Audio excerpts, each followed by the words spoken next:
Year 2020 na diagnose sa aking papa ng isang malubhang karamdaman. Ito ay tinatawag na MDR.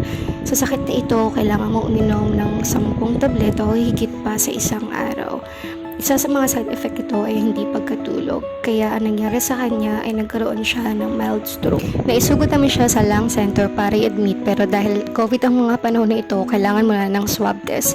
At habang naghihintay kami sa resulta, lumala ang kanyang kalagayan. Dito ay muli namin siya sinugot sa lung center para i-admit. Sakto dumating na rin ang kanyang swab result at ito ay negative. Sobrang bagsak na kanyang blood count kaya naghanap kami ng dugo sa kung saan-saan, pero dahil sa tulong at awa ng isang kaibigan, nakahanap kami sa Red Cross.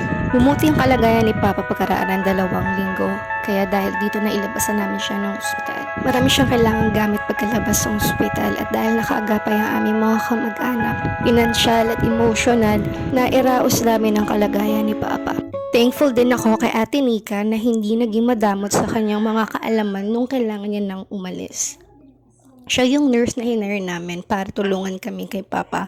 Tinuruan niya kami paano makakatipid sa gatas na hindi nakakompromiso ang mga nutrients. Mga simpleng exercises na pwedeng gawin ni Papa dahil wala kaming pang-hire ng physical therapist dahil sobrang mahal talaga nito. Dahil kasagsagan pa ng COVID, nagkaroon lamang ng virtual check-up si Papa para matiyak na okay ang kanyang kalagayan. Sa effort ng kamag-anak, kaibigan, pamilya, at syempre sa tulong at awa ng Diyos, sobrang okay na si Papa ngayon. Kasama namin siya mamasyal, kumain, syempre kabanding ang kanyang apo.